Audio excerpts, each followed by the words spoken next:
Slight cut there as well, primarily because, one, Victor was taking forever to kill them. That took about 10 minutes, because I just kept rolling once. And two, because Victor had an epiphany. And half of that issue was likely because he was so stressed and pushing himself too hard. Because he realized he had Isaac's lesser and greater missile storm in his book that he could memorize. So that's what he did. 3 sections of the puzzle in. That was primarily fine, after all. He should be able to deal with the Medusa on its... with those. Oh, for a moment Victor thought that this was where the beast spawned. He almost backtracked until he realized he's most definitely a little bit flustered and a little concerned. Understandably so, really. He's been through quite a bit, and he still has so much more to go. Alright, to the last section. Ugh. Part of him would love to find out exactly what that creature is. The other part of him is happy that it will most likely be killed, crushed to death within this thing falling. It's true that conceivably the creature could be a benevolent being that was enslaved, but it seemed unlikely. Let's enhance the wolf a little bit here.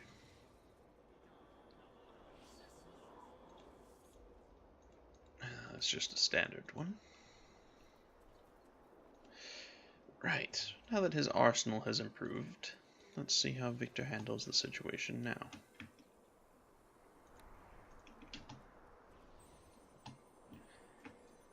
And let's see what the lesser can do first.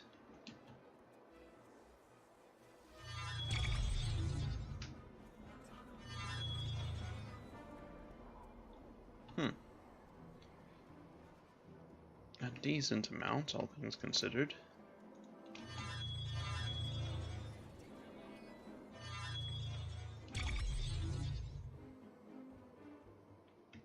Not perfect, but it will definitely allow him to actually interact and deal with the creatures.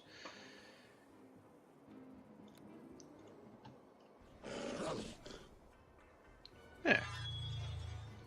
All things considered.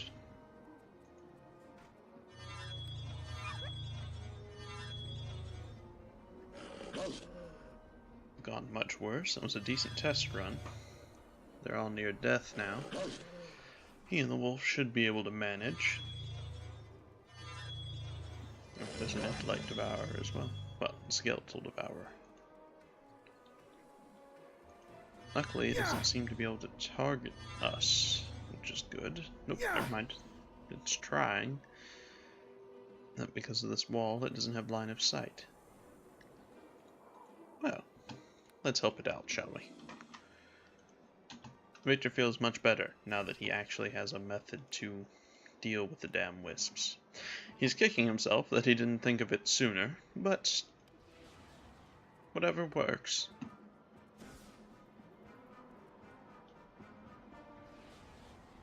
Ugh.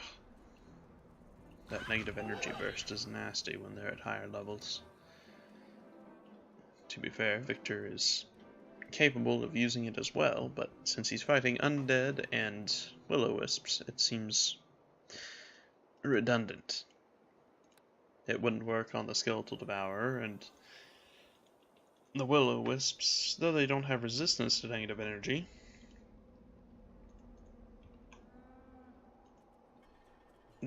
oh, he was distracted looking for traps. And though they don't have resistance to negative energy, Victor has never really bothered using the spells even though he knows them.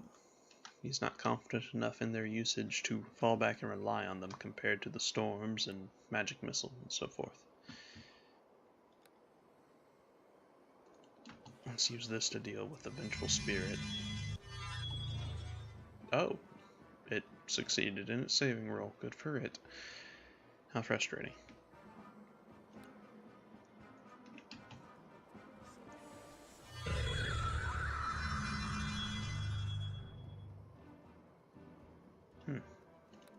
Which effect did that go with? Ah, it went with the death magic. Unfortunate. Victor mostly just wanted to test and see if the effect would actually do anything to them. Unfortunately, it did not.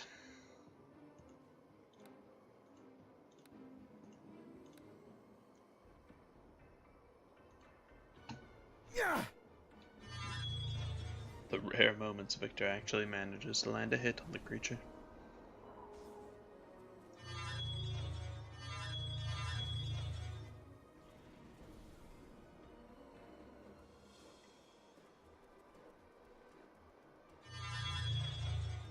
It's curious that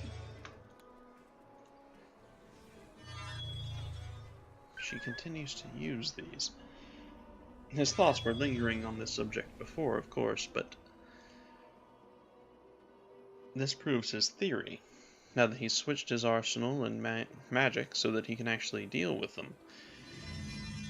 It makes it that much more apparent that she likely has little to no actual what are you doing? Has little to no actual control over what is actually summoned. There must be built-in defenses that the Netheril themselves put in place, and she's simply powering them, using them to her advantage to keep him at bay. In which case, the Netheril are quite intelligent.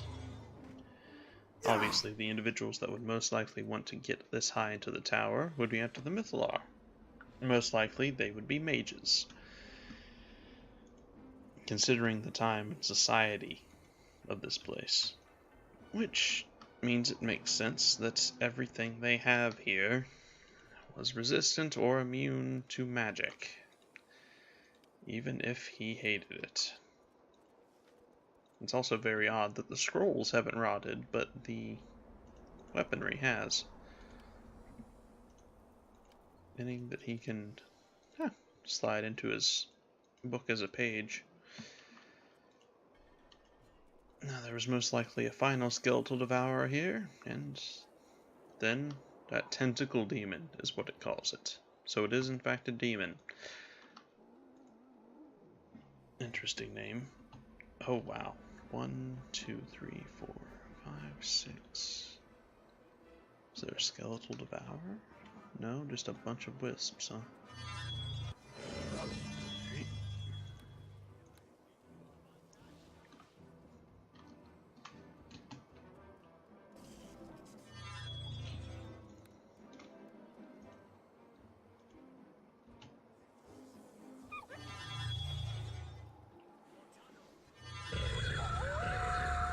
Alright, that got their attention.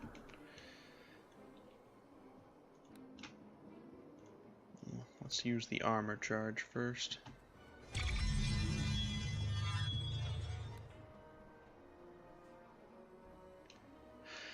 Victor's already resigned himself that he'll have to recharge everything and take a full actual rest to regain his mind. He won't be able to take too much time, obviously, but he has a feeling that the Medusa is in the next level, considering the tentacle demon guarding this level. So he's going to make sure he's at his best, or at least as close to it as he can get. So he has no issue just releasing his arsenal right now.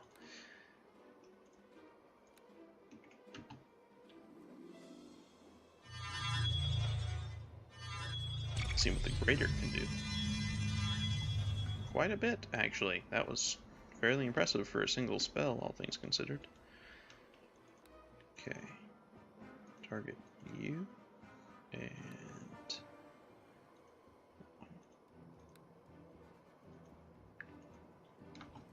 go with that for now.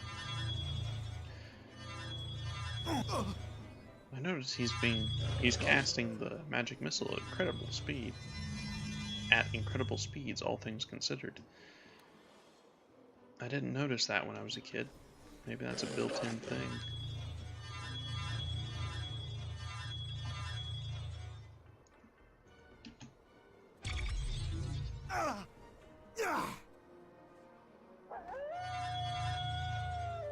This is... Victor truly is kicking himself. That was significantly easier. If he would have thought about switching out his spells earlier, maybe this wouldn't have happened and taken so long. Well, foresight was 2020, and he was unfortunately having plenty of that. And now he was going to have to deal with a Medusa.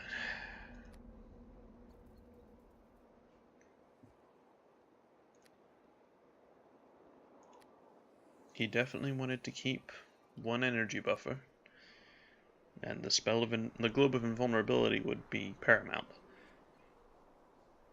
And the question would Greater Stone Skin be better than Isaac's Greater Missile Storm?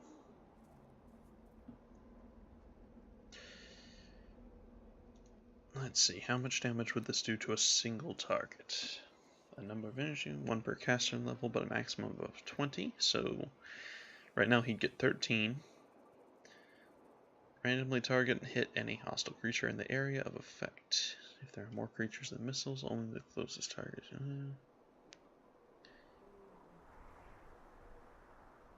Each missile does 2d6.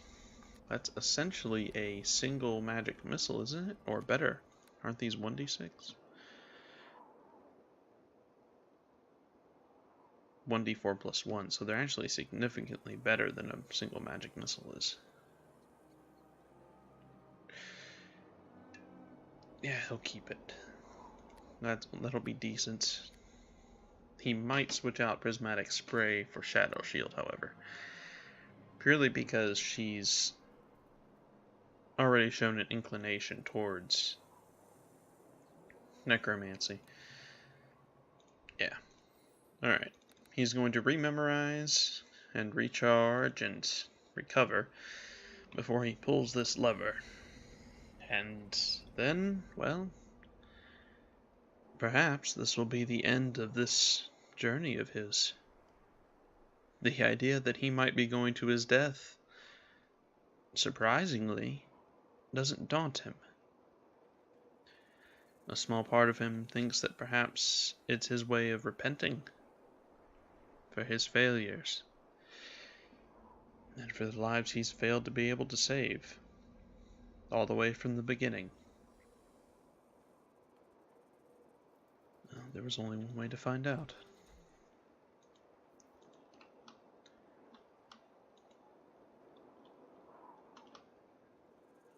Taking a slow breath, he would step forward. Chamber of the Mythalar. And he was right. She's even trapped him within. He's hesitant to use his spells. She might immediately attempt to weaken him. The Mythalar? So likely, she's channeling the gemstone itself into those. Right, well.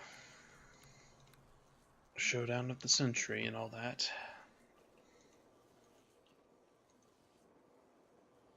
And there she stands.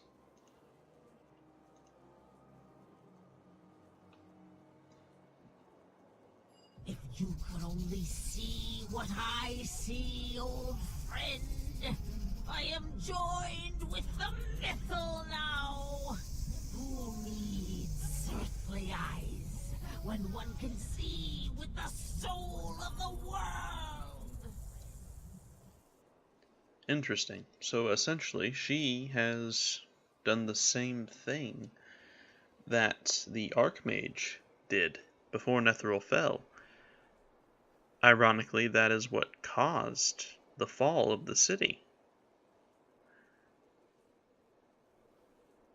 Now that seems to make it apparent if he kills her, the city will fall. It's doubtful that he'll have an escape.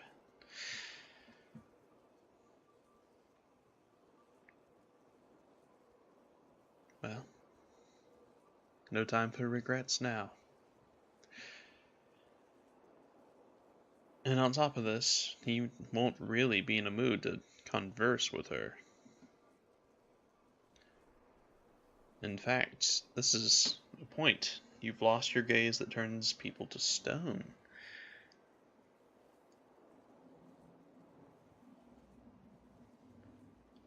Which means he has, well, a much higher chance at dealing with her. He doesn't really care about it destroying her, but if she would let it go, that would be very beneficial to him. He's gotten over his initial storming rage. He did that earlier because he didn't really have much of a choice after what it cost him. But she still caused the death of his friend and the death of his master. There's no mercy here. He will cut her down or destroy the Mythal and take them all with her. Take them all with him. There we go. I think he'll try this option just because he's level-headed enough to try, but he doesn't expect it to go anywhere. Don't be a fool. It protects me, don't you see? I am safe in its embrace, and with its power, I shall have my vengeance upon all the world! Well, that's about the response he expected. Enough talk.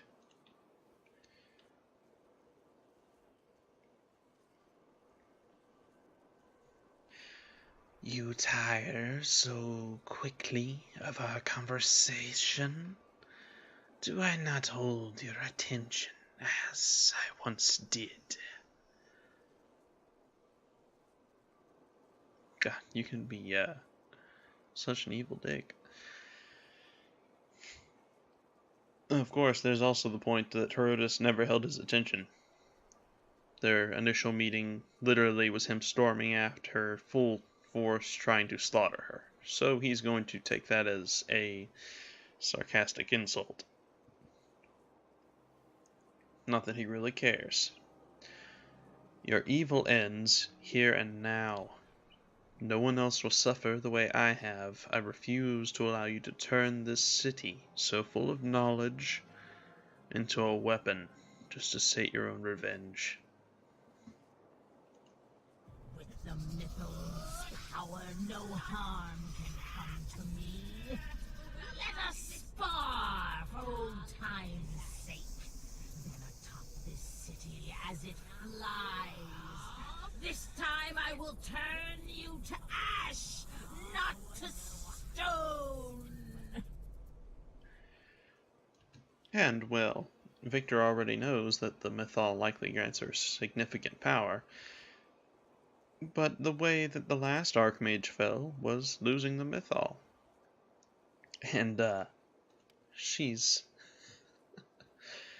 sort of set up the Mythalar around her, very obviously. Victor can see the runes. He knows they're channeling it. He knows they're balancing the energy for her. And he knows that when they're gone, all that power she has will be gone.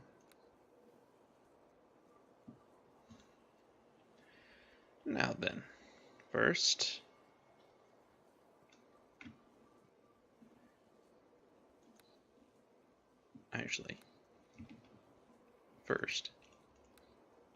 Wolfie, then the familiar. Gonna ramp up the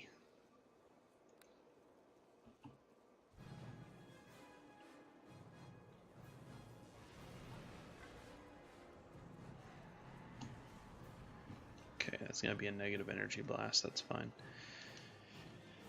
Okay. Now next will be to use the staff. Alright. The wolf was scared off, and that's fine. Now, time to start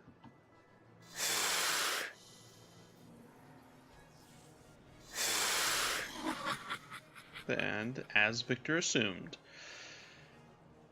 Now, while Harmony distracts her,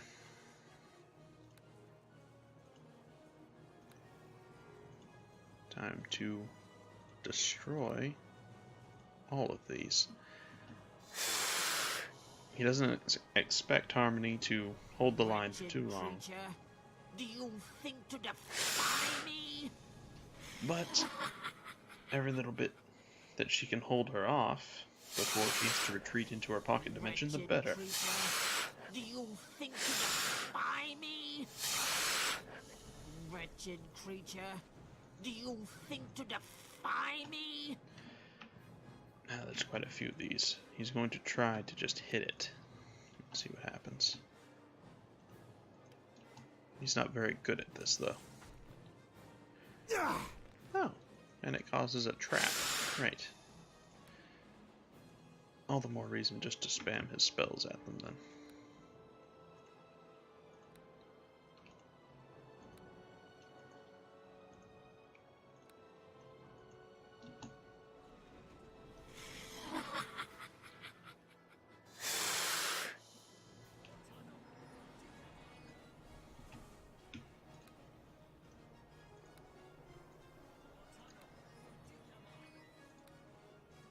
Misclicks. Alright, and I guess we'll have to shift to Acid Arrow. The benefits of Victor being a mage and knowing exactly what he needs to do. Wretched creature, do you think to defy me? Now the city is falling. Now, is she still invulnerable?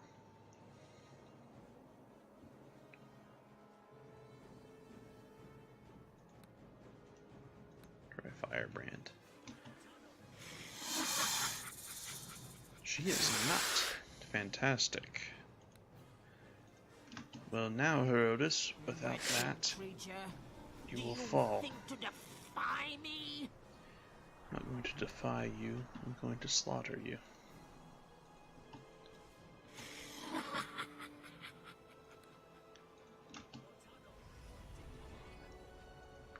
She got me with AoE. Wretched creature, do you think to defy me?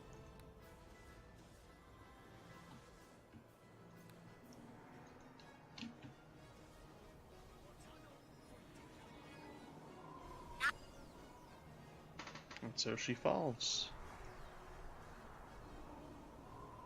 And the last of the Mythalar explode.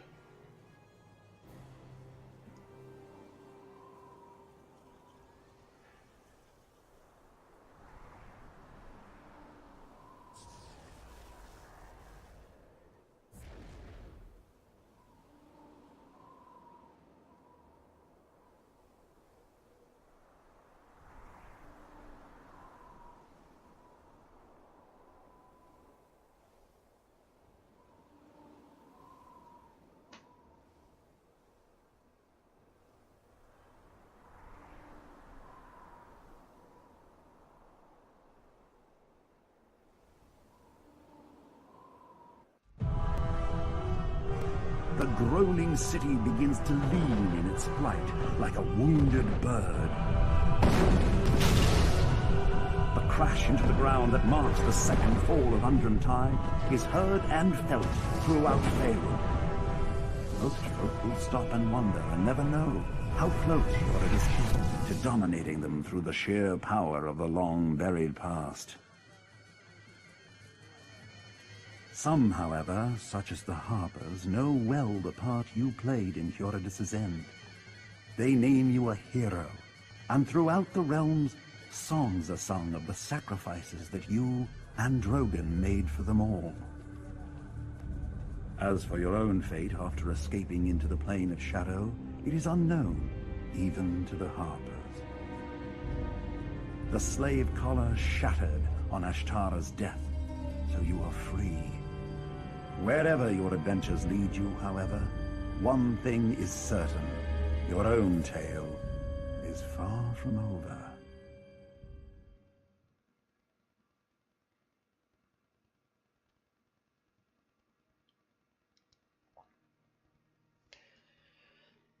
Oh, that was a journey.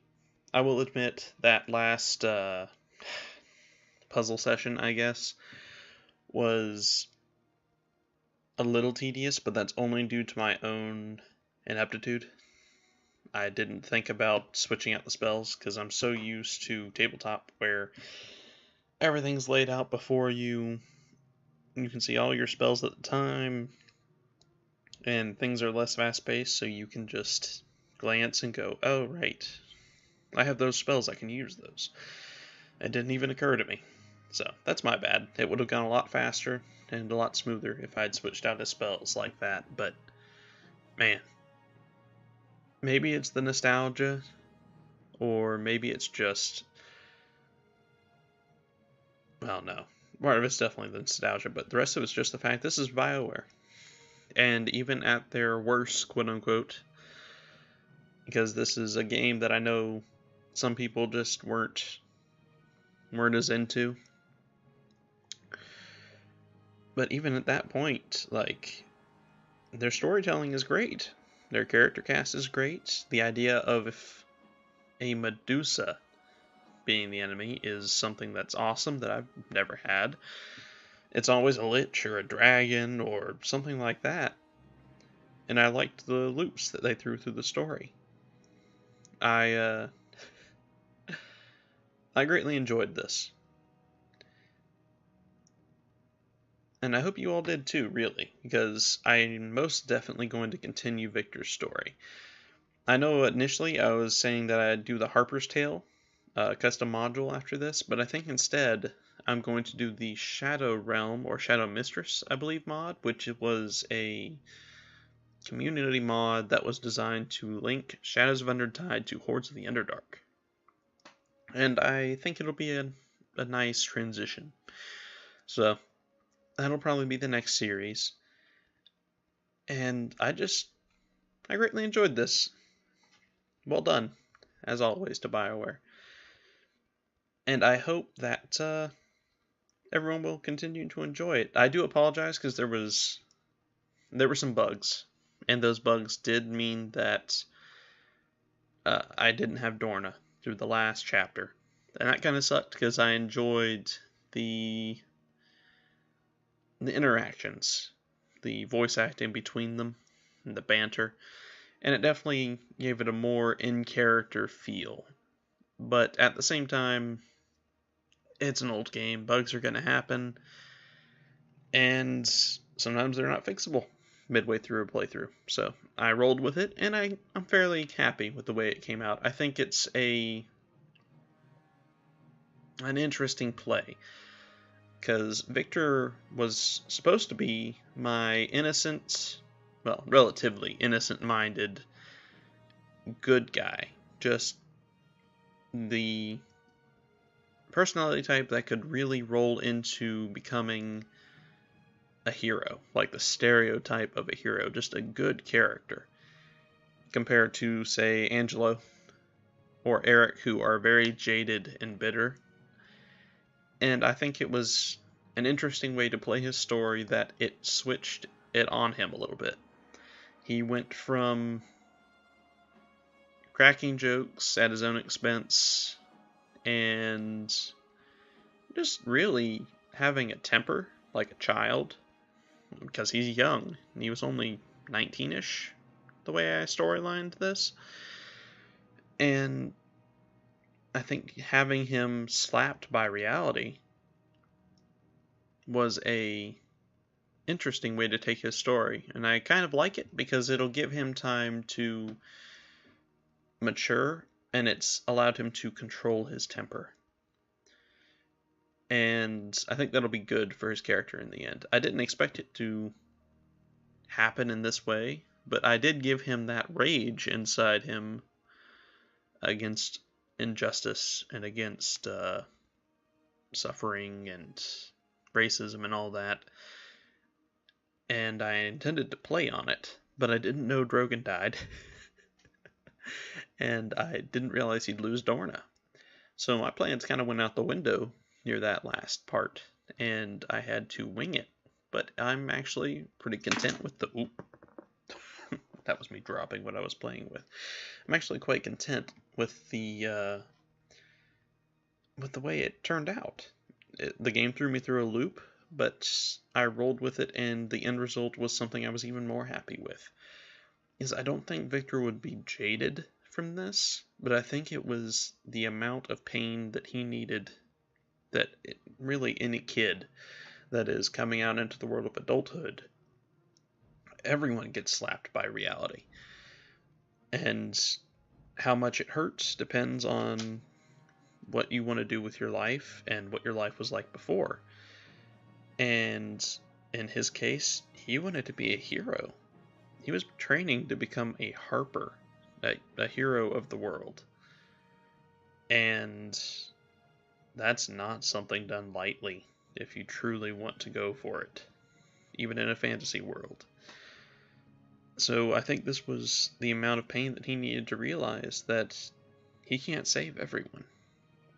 From Blumberg to losing Dorna, and everything that happened in between. This will give him the ability to become a character that is a hero, but is a realistic hero that understands he can't save everyone. He will make mistakes, he will lose people, and all he can do is get back up and keep doing what he can. It actually makes me think words. A lot of, for any other nerds out there that watch anime or read manga, Boku no Hero Academia, My Hero Academia, Midoriya, to a lesser extent. Obviously, Midoriya is much younger, it's a different universe, all that, but that kind of character personality and the development that he goes through as he begins to mature, that's kind of how I see Victor becoming now, is almost like All Might. And I dig it. I'm glad that that's the direction that his story went. It wasn't what I was planning initially, and it certainly threw me through a couple loops that I had to figure out, but I'm happy with the final result. It was well done. So, yeah, I hope you guys enjoyed. That is the end of Shadows of Undrentide. We'll be doing the in-between module next. I believe it's called Shadow Mistress. And it's, yeah. It was a fun trip. I'm really glad that I played through it again. And I hope you guys enjoyed it. I mean, I apologize for that last chunk, because there was very little I could narrate or roleplay with doing it, because there wasn't much dialogue, there wasn't other sentient beings that I could bounce narration off of and voice act with, and that's unfortunate, but, you know, I still hope you enjoyed it, and I hope that I cut it down enough that it doesn't seem too drug out.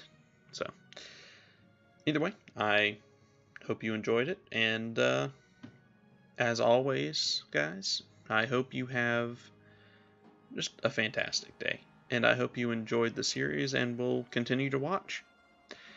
As usual, if you want to check out my Patreon, I've changed it so that what I do is I pre-record in large sessions, because I have to work an actual job too.